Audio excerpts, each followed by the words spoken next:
Ya Tuhan, kami ingin terus menjadikan Engkau harapan dalam hidup kami. Kami ingin terus berpegang kepadamu dan kami rindu untuk terus menanti pertolongan-Mu di dalam kehidupan kami. Tetapi ya Tuhan, pujian ini sungguh indah.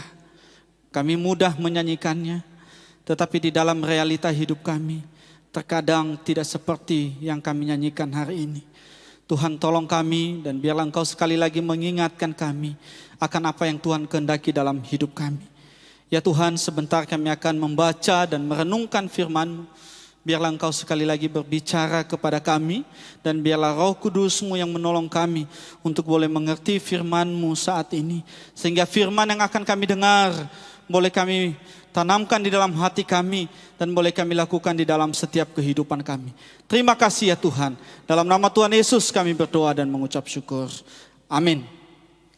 Selamat siang Bapak Ibu Saudara dan teman-teman remaja pemuda. Salam.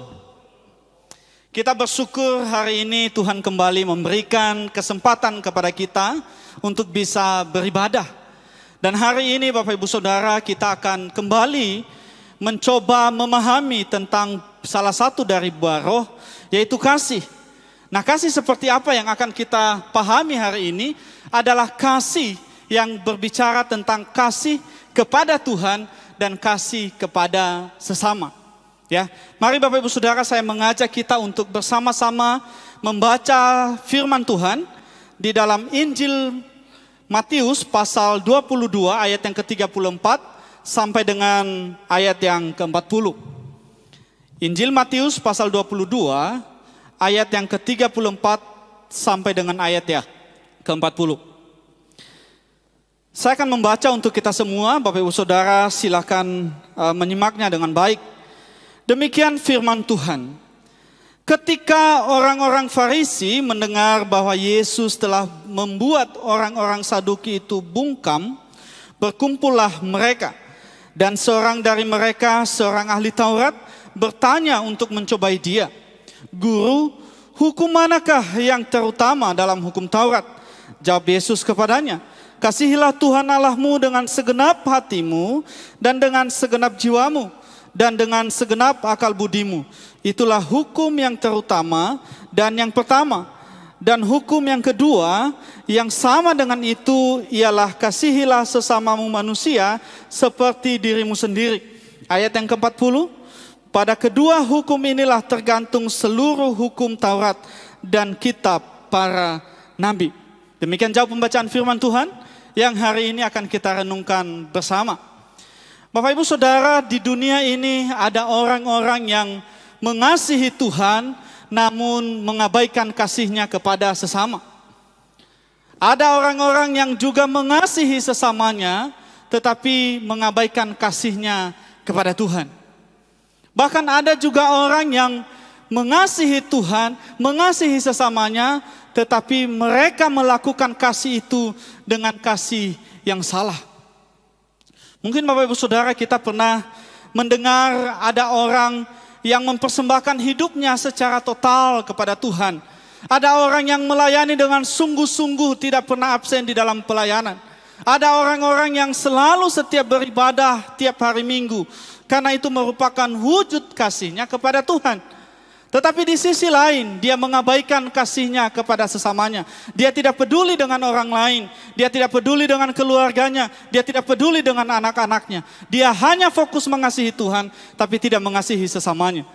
Saudara, mungkin kita pernah mendengar ada anak-anak yang berkata, wah itu bukan papa saya, itu papanya jemaat. Kenapa? Karena papanya tidak punya waktu buat dia. Atau mungkin ada suami-suami atau ada istri-istri yang berkata, itu bukan suamiku, itu suami jemaat. Kenapa? Karena papaku lebih banyak waktu untuk jemaat, suamiku lebih banyak waktu untuk jemaat, sementara untukku dia tidak punya waktu. Biasanya Bapak Ibu Saudara, ini adalah kesaksian-kesaksian anak-anak hamba Tuhan yang sibuk dengan pelayanan karena dia mengasihi Tuhan, tapi dia tidak pernah mewujudkan kasihnya kepada anak-anaknya. Saudara, atau mungkin kita pernah mendengar ada anak yang aktif pelayanan di gereja, aktif terlibat di dalam pelayanan di gereja, tiap hari Minggu pelayanan di gereja. tetapi dia tidak pernah mengasihi orang tuanya. Dia rela membayar harga untuk pelayanan di gereja, tapi dia tidak rela bayar harga untuk mengasihi orang tuanya. Saudara, kita mungkin pernah menjumpai hal-hal ini di dalam kehidupan kita sehari-hari. Atau mungkin kita pernah ada di dalamnya. Saudara, hari ini saya ingin mengajak kita untuk bersama-sama melihat dan bertanya, apakah kasih yang seperti ini yang Tuhan kehendaki di dalam setiap kehidupan kita? Apakah kasih yang seperti ini yang Tuhan inginkan kepada kita? Dia menginginkan kita mengasihi dia, dan kita boleh mengabaikan kasih kita kepada sesama kita. Kita boleh melayani dia di gereja, tapi kita bisa melayani, mencuekin atau tidak peduli dengan orang tua kita. Apakah kasih seperti itu yang Tuhan inginkan di dalam setiap kehidupan kita? Bapak Ibu Saudara, belum terlambat kalau kita bertobat, kalau kita menemukan diri kita ada dalam hal yang seperti ini. Bapak Ibu Saudara, hari ini saya ingin mengajak kita bersama-sama memahami apa artinya kasih, apa artinya mengasihi, dan apa yang dikatakan Alkitab mengenai kasih atau mengasihi. Nah, hari ini Bapak Ibu Saudara, saya ingin mengajak kita untuk bersama-sama memahami bahwa kasih itu merupakan dasar dari semua perintah, dari semua tindakan kita. Kasih itu merupakan dasar dari semua hukum yang ada. Kasih itu merupakan dasar dari semua perintah-perintah Tuhan di dalam setiap kehidupan kita. Di dalam ayat yang ke-37 Bapak Ibu Saudara, di sana dikatakan, kasihilah Tuhan Allahmu dengan segenap hatimu dan dengan segenap jiwamu dan dengan segenap akal budimu. Kemudian dilanjutkan di ayat yang ke-39, di sana dikatakan, kasihilah sesamamu manusia seperti dirimu sendiri. Perkataan Tuhan Yesus ini Bapak Ibu Saudara merupakan respon atau jawaban yang Tuhan Yesus berikan ketika ada seorang ahli Taurat bertanya kepadanya, Guru, hukum mana yang terutama di dalam hukum Taurat? Ayat 37 sampai dengan 40 merupakan jawaban Tuhan Yesus ketika ada seorang ahli Taurat yang bertanya kepadanya, hukum mana yang terutama? Bapak Ibu Saudara, saya ingin mengatakan kepada kita bahwa pertanyaan yang diberikan oleh ahli Taurat ini kepada Tuhan Yesus, ini bukan pertanyaan yang gampang. Ini adalah pertanyaan yang sangat-sangat sulit, dan ini juga pertanyaan yang sangat dilematis. Kalau Bapak Ibu Saudara saat ini kita ditanya, mana hukum yang terutama dari sekian hukum yang ada? Mungkin kita bisa menjawabnya. Kalau pertanyaan ini ditanyakan kepada kita, kita bisa menjawabnya dengan mudah. Kenapa? Karena Tuhan Yesus sudah menjawabnya, ya. Kalau ada yang tidak tahu jawabannya, itu sangat keterlaluan ya. Tapi kalau ditanyakan kepada kita, kita pasti tahu jawabannya. Kenapa? Karena Tuhan Yesus sudah memberikan jawabannya kepada kita. Tetapi Bapak Ibu Saudara, mari kita mencoba memposisikan diri kita di situasi di mana saat pertanyaan ini pertama sekali dimunculkan oleh ahli Taurat kepada Tuhan Yesus. Saudara, kalau kita memposisikan diri kita pada situasi waktu itu, maka kita akan menemukan bahwa pertanyaan ini adalah pertanyaan yang sulit untuk dijawab. Pertanyaan ini pertanyaan yang sangat dilematis. Kenapa sulit Bapak Ibu Saudara? Ketika seorang ahli Taurat ini bertanya kepada Tuhan Yesus, mana hukum yang terutama? Sesungguhnya dia sedang membawa Yesus, menggiring Yesus untuk memilih satu dari sekian banyak hukum. Saudara, hukum yang dimaksud, hukum Taurat yang dimaksud, bukan hanya bicara tentang 10 hukum, tetapi ini bicara tentang 613 hukum pada saat itu. Saudara, orang Yahudi suka sekali merinci hukum-hukum itu sehingga jumlahnya 613 hukum. Saudara, ketika Tuhan Yesus ditanya, mana hukum yang terutama dari 613 hukum itu pertanyaan yang sulit dan dilematis. Kenapa dilematis? Karena pada waktu itu, orang-orang Yahudi itu terbagi dari dua kelompok. Kelompok yang pertama menerima semua hukum itu sebagai hukum yang penting. Tidak ada hukum yang besar, tidak ada hukum yang kecil. Semua hukum itu penting. Tapi kelompok orang Yahudi yang kedua adalah kelompok orang yang menerima hukum itu tetapi memilah hukum itu. Mereka menganggap bahwa ada beberapa hukum yang penting, ada juga beberapa hukum yang tidak terlalu penting. Jadi kalau Yesus menjawab, hukum yang terpenting itu adalah ini, maka kelompok yang lain akan mempermasalahkannya.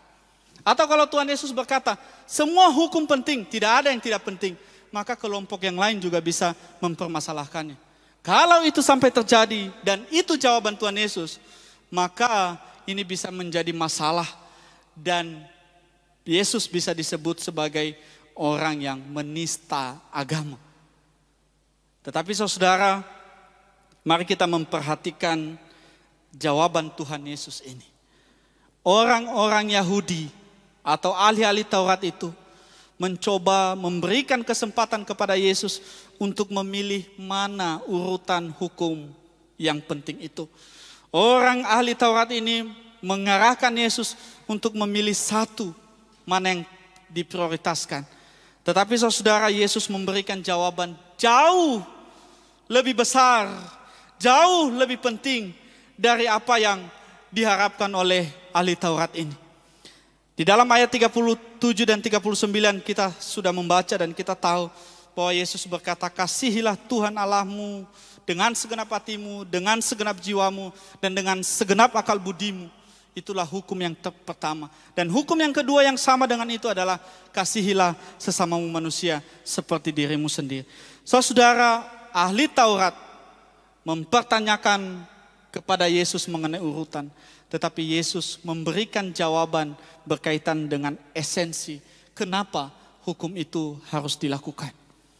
Saudara, jauh lebih penting kenapa kita melakukan hukum itu. Jauh lebih penting apa yang mendorong kita melakukan hukum itu daripada sekedar kita memilih hukum mana yang harus kita lakukan. Saudara, lebih jelas di dalam ayat yang ke-40, di sana Tuhan Yesus berkata, kedua hukum inilah, hukum apa yang dimaksud? Yaitu hukum mengasihi Allah dan mengasihi sesama.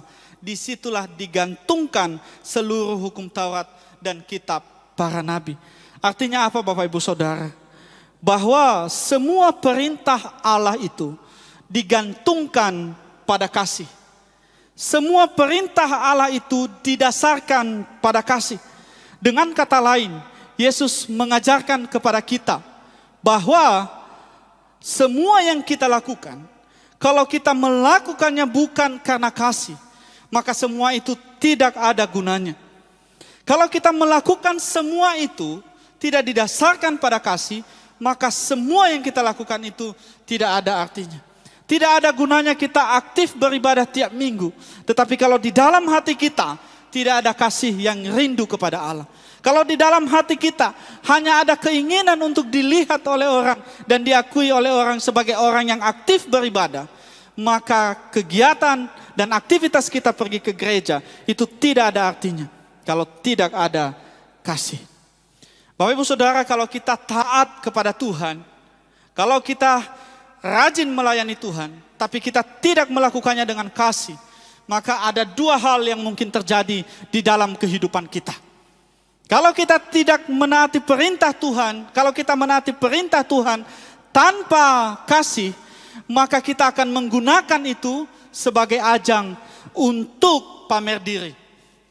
Ketika kita melakukan pelayanan kita dan tidak ada kasih di dalamnya, maka kita akan menggunakan itu sebagai ajang untuk pamer diri. Supaya dilihat oleh orang, supaya diakui oleh orang. Saudara, inilah hal yang ditegur oleh Tuhan Yesus. Inilah hal yang dikecam oleh Tuhan Yesus. Kalau Bapak Ibu Saudara melanjutkan pembacaan bagian firman Tuhan ini, di pasal 23 ayat yang kedua sampai dengan ayat yang ke-12, maka Bapak Ibu Saudara akan menemukan bagaimana Tuhan Yesus mengecam kehidupan ahli-ahli Taurat dan orang-orang Farisi yang menggunakan semua aktivitas agamanya, semua kegiatan-kegiatan yang rohani itu untuk memamerkan diri. Saudara, mereka melakukan kewajiban agamanya di depan semua orang. Mereka melakukan aktivitas-aktivitas agama, mereka berdoa, mereka melakukan perintah-perintah Tuhan. Tapi tujuannya supaya dipuji oleh orang, supaya dianggap baik oleh orang, dan supaya orang melihat mereka sebagai orang yang hebat di dalam kerohanian. Saudara, hati-hati. Jika engkau dan saya menemukan kita melakukan segala sesuatu tanpa kasih, hati-hati. Jangan sampai kita terjebak pada kehidupan yang hanya pamer di dalam segala aktivitas yang kita lakukan. Ini yang pertama yang terjadi. Yang kedua, saudara, kalau kita melakukan perintah-perintah Tuhan tanpa kasih, maka kita akan menjadi orang-orang yang munafik. Kalau kita melakukan segala aktivitas kita, mungkin kita memberikan bantuan kepada sesama kita, tetapi di dalam hati kita tidak ada kasih, kita akan menjadi orang yang munafik. Di dalam pasal yang ke-23, dicatat sebanyak 7 kali kata munafik itu dicatat. Dan itu artinya ini adalah sesuatu yang penting yang Tuhan tegur di dalam kehidupan orang Farisi dan ahli Taurat pada saat itu. Orang-orang Farisi dan ahli Taurat, mereka hidup di dalam kemunafikan mereka. Di luar mereka kelihatan rohani, kelihatan hebat, tapi di dalam hati mereka penuh dengan kebusukan. Di dalam hati mereka tidak ada hati dan kasih yang rindu kepada Allah. Saudara, semua ketaatan yang kita lakukan, semua yang baik yang kita lakukan, kalau kita lakukan tanpa kasih, maka semua itu akan terasa berat. Tetapi kalau kita melakukan semua itu dengan kasih, maka kita tidak akan mudah goyah. Ketika ada tantangan, ada kesulitan di hadapan kita, kita akan bisa mampu menghadapinya. Saudara, pernah enggak melihat orang yang sedang jatuh cinta? Atau mungkin kita yang sedang jatuh cinta. Ketika ada cinta kasih di antara kita, di dalam hati kita, cinta yang mau kita berikan kepada orang lain, atau cinta karena ada orang lain, maka saudara, kita akan semangat dan kita terus berjuang untuk melakukan yang terbaik untuk orang yang kita cintai. Ya, saudara, orang yang sedang jatuh cinta dan yang punya cinta yang besar itu, sekalipun pacarnya telepon dia jam 2 pagi, dia akan angkat dan dia video call dengan pacarnya. Sekalipun pacarnya minta dia datang ke rumah di saat hujan, dia akan terobos itu. Kenapa? Karena ada cinta yang besar di dalam hatinya. Tetapi kalau tidak ada kasih, jangankan hujan besar, gerimis pun tidak bisa ditembus. Saudara, mari kita coba kembali mengevaluasi diri kita dan melihat ke dalam diri kita. Kita yang hari ini duduk di hadapan Tuhan, kita yang hari ini mendengarkan firman Tuhan, mari kita kembali mengoreksi ke dalam hati kita. Sungguhkah saya duduk saat ini di hadapan Tuhan dan mendengarkan firman Tuhan? Karena saya rindu berjumpa dengan Tuhan, karena saya merindukan dan mengasihi Dia. Saudara, mungkin engkau yang masih remaja, pemuda, mari kembali pertanyakan pada diri kita, ketika kita aktif di dalam pelayanan kita di gereja, apakah kita melakukan itu karena kita mengasihi Tuhan, atau justru karena kita hanya ingin mengasah kemampuan kita, atau hanya ingin supaya orang lain melihat kemampuan dan potensi yang kita miliki. Ketika engkau tunduk sama orang tuamu di rumah, kepada papa mama di rumah, mari tanyakan pada dirimu, apakah saya tunduk kepada papa dan mama saya karena saya mengasihi mereka, atau justru karena ada hal-hal yang saya inginkan supaya mereka berikan kepada saya. Supaya kalau ada diskon Shopee, saya minta papa saya kasih uang, papa saya kasih. Saudara, mari coba kita mengevaluasi diri dan mencoba bertanya kembali pada hati kita yang paling dalam. Sungguhkah yang saya lakukan sudah saya dasarkan pada kasih yang diberikan Tuhan kepada kita? Ini yang pertama, Bapak Ibu Saudara. Dan yang kedua, saya ingin mengajak kita untuk melihat bahwa mengasihi merupakan perintah. Mengasihi adalah sebuah perintah. Di dalam ayat yang ke-37 di sana firman Tuhan berkata, kasihilah Tuhan Allahmu dengan segenap hatimu, dan dengan segenap jiwamu, dan dengan segenap akal budimu. Kemudian di dalam ayat 39, kasihilah sesamamu manusia seperti dirimu sendiri. Saudara, kalau kita mencoba melihat kata kasih ini, maka kita akan menemukan bahwa kata kasih ini merupakan kata kerja dan bukan kata pasif. Sehingga kita bisa mengerti bahwa sangat sederhana sebenarnya, bahwa kita tahu bahwa mengasihi itu adalah sebuah perintah. Tetapi di dalam realitanya, sering sekali kita gagal untuk melihat bahwa kasih itu adalah perintah. Saudara, di zaman sekarang kalau kita mau bertanya, apakah kita masih bisa menemukan orang-orang yang bisa mengasihi Allah selama dia hidup di dunia ini? Apakah kita masih bisa menemukan orang-orang yang bisa mengasihi sesamanya selagi dia ada di dunia ini? Saudara, tidak sedikit orang Kristen yang marah, kecewa dengan sesamanya ketika dia merasa tidak dikasihi. Ada orang-orang yang tersinggung dan tidak mau mengasihi sesamanya lagi karena pernah disakiti. Ada orang-orang yang tidak mau lagi dekat dengan sesamanya karena ada dendam yang terus disimpan. Saudara, hari ini firman Tuhan mengingatkan engkau dan saya bahwa Tuhan menginginkan kita bukan hanya mengasihi Dia, tetapi juga mengasihi sesama kita. Apa yang dimaksud dengan mengasihi di dalam bagian ini, Bapak Ibu Saudara?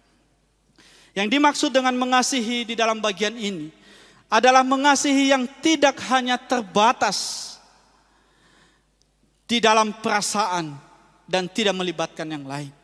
Mengasihi bukan hanya sebatas perasaan, tetapi Tuhan mengajarkan kita bahwa mengasihi Tuhan itu bukan hanya dengan perasaan, tetapi harus dengan segenap hati, segenap jiwa, segenap akal budi. Dan bahkan di bagian yang lain dikatakan dengan segenap kekuatan kita.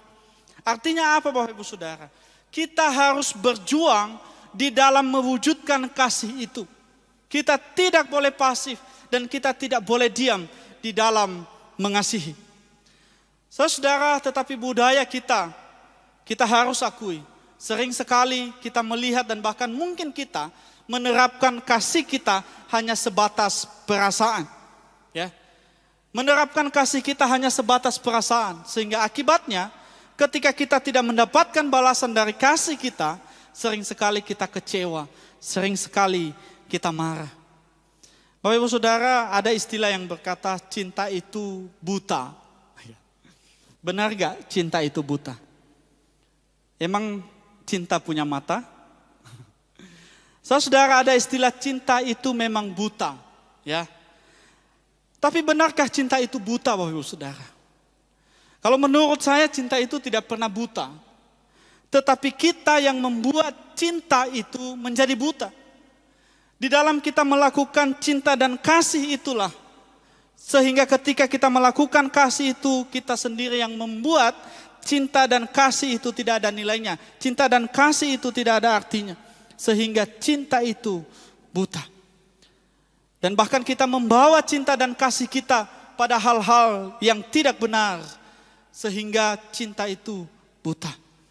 Saudara, di dalam ayat yang ke-39, di sana dikatakan, dan hukum yang kedua yang sama dengan itu, ketika Tuhan Yesus berbicara di dalam ayat yang ke-39, hukum yang kedua yang dimaksud adalah hukum mengasihi sesama. Itu sama pentingnya dengan hukum yang pertama, yaitu mengasihi Allah. Sehingga Bapak Ibu Saudara dapat kita katakan bahwa mengasihi Allah dan mengasihi sesama itu adalah dua hal yang tidak bisa dipisahkan. Ketika kita mengasihi Allah, maka itu tidak bisa dilepaskan dengan kasih kita kepada sesama kita. Enggak bisa Bapak Ibu Saudara kita berkata seperti ini, yang penting saya datang beribadah, yang penting saya tidak macam-macam, yang penting saya ibadah itu sudah cukup. Tidak Bapak Ibu Saudara. Ketika hari ini firman Tuhan mengingatkan engkau dan saya bahwa kasih kepada Allah itu sama pentingnya dengan kasih kepada sesama. Dan itu berarti engkau dan saya tidak boleh memilih hanya mengasihi Allah tapi mengabaikan sesama. Tetapi engkau dan saya harus mengasihi Allah dan juga mengasihi sesama. Jadi saudara, kita tidak boleh memilih hanya satu yang kita kasih. Tetapi ketika ayat 39 mengatakan, dan hukum yang kedua yang sama seperti hukum yang pertama, itu berarti hukum mengasihi sesama adalah sama pentingnya dengan mengasihi Tuhan. Bahkan Bapak Ibu Saudara, kalau membaca di dalam 1 Yohanes pasal yang keempat ayat yang ke-20, di sana dikatakan, jika seorang berkata, aku mengasihi Allah, dan ia membenci saudaranya, maka ia adalah pendusta, maka ia adalah pembohong. Saudara, ketika kita berkata, aku mengasihi Allah dengan sepenuh hati, tapi kita mengabaikan orang lain, saudara, engkau dan saya adalah pendusta. Saudara, ini bukan hal yang sepele di dalam kehidupan kita. Tuhan menempatkan kita dimanapun, karena Tuhan menginginkan kita mengasihi Dia dan mengasihi sesama kita. Bagaimana dengan kehidupan orang Kristen di zaman sekarang, Bapak Ibu Saudara? Bukankah kita sering menemukan orang-orang yang hanya mengasihi Tuhan, tapi mengabaikan sesamanya?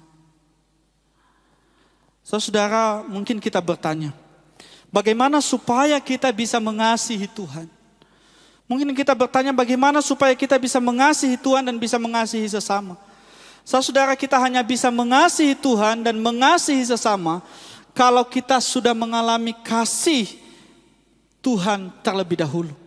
Kita hanya bisa mengasihi Tuhan dan mengasihi sesama kalau kita sudah terlebih dahulu mengalami kasih Tuhan itu. Kalau Bapak Ibu Saudara memperhatikan Keluaran pasal 20 ayat yang kedua, maka kita akan menemukan bahwa sebelum Tuhan memberikan 10 hukum kepada orang Israel, Tuhan sudah terlebih dahulu berkata dan mengingatkan mereka bahwa akulah Tuhan yang sudah membawa engkau keluar dari tanah Mesir. Artinya apa? Ketika Tuhan ingin memberikan hukum, Tuhan sudah terlebih dahulu menyatakan kasih-Nya kepada mereka, kepada orang Israel, dengan membawa mereka keluar dari tanah Mesir. Saudara, bukankah engkau dan saya juga sudah mengalami kasih Allah itu? Bukankah engkau dan saya juga adalah orang-orang yang kepadanya Tuhan mencurahkan kasih-Nya? Di dalam 1 Yohanes pasal 4 ayat 10 sampai dengan yang ke-11, di sana mencatat dan memberitahukan kepada kita bahwa Allah sudah terlebih dahulu menyatakan kasih-Nya kepada kita. Allah sudah terlebih dahulu memilih kita dan mengasihi engkau dan saya. Tetapi pertanyaannya adalah, sudahkah engkau benar-benar mengalami kasih Allah yang sempurna itu, yang Dia kerjakan di atas kayu salib? Sudahkah engkau benar-benar mengasihi Allah? Sudahkah engkau benar-benar mengalami kasih yang daripada Allah itu? Saudara, kalau kita sudah mengalami kasih Allah yang sungguh-sungguh itu, yang Dia kerjakan di atas kayu salib, menebus engkau dan saya, maka seharusnya Bapak Ibu Saudara, kita punya kehidupan yang di dalamnya ada kasih yang kita salurkan, kita keluarkan untuk dialami oleh orang lain. Saudara, tetapi kalau kita tidak mengalami kasih itu, maka saudara, mungkin kita perlu kembali datang kepada Tuhan. Mungkin kita kembali bertobat dengan sungguh-sungguh. Karena apa yang dikerjakan oleh Tuhan Yesus di atas kayu salib, kita responi dengan hati yang penuh dengan pertobatan. Saudara, hari ini firman Tuhan mengingatkan engkau dan saya, supaya ketika kita melakukan segala aktivitas kita, mari kita dasarkan itu pada kasih. Kasih kepada Allah dan kasih kepada sesama. Dan hari ini firman Tuhan juga mengingatkan engkau dan saya, bahwa di dalam kita menjalani hidup kita, kita tidak boleh hanya memilih kasih kepada Allah dan mengabaikan kasih kepada sesama. Tetapi kita harus mengasihi Allah dan mengasihi sesama kita. Biarlah firman Tuhan ini Bapak Saudara boleh menolong kita kembali untuk menjalani kehidupan kita. Dan ketika kita berjumpa melihat sesama kita, kita melihat mereka dengan kasih yang sudah Allah berikan di dalam hati kita. Mari kita tundukkan kepala kita renungkan firman Tuhan yang sudah kita dengar dan kita berdoa. Ya Tuhan, kami kembali membawa hidup kami di hadapan-Mu dan kami rindu Engkau menilik setiap hati kami. Kami yang sudah mendengarkan firman-Mu saat ini. Mungkin ada di antara kami yang merasa ditegur oleh Tuhan dengan firman yang kami dengar. Ya Tuhan, tolong sadarkan kami dan berikan kami roh-Mu sehingga kami boleh mampu untuk boleh terus mengerjakan kasih ini di dalam setiap kehidupan kami. Sehingga di dalam setiap aktivitas kami, pelayanan kami boleh mengerjakannya itu dengan hati yang didorong oleh kasih. Ya Tuhan, ampuni kami yang selama ini tidak peduli dengan sesama kami. Ampuni kami yang selama ini hanya fokus mengasihi Tuhan, tapi tidak mengasihi orang-orang yang dekat dengan kami. Ya Tuhan, ampuni kami. Dan biarlah dengan kuasa Roh Kudus-Mu, Engkau menolong setiap kami yang saat ini telah mendengarkan firman-Mu untuk boleh kembali menghidupi kasih itu. Sehingga ketika kami keluar dari tempat ini, bertemu dengan keluarga kami, bertemu dengan orang lain, kami tahu bahwa mereka adalah orang-orang yang harus kami kasihi. Terima kasih Tuhan untuk firman-Mu. Terima kasih untuk apa yang Tuhan sudah perdengarkan kepada kami. Dalam nama Tuhan Yesus kami berdoa dan mengucap syukur. Amin.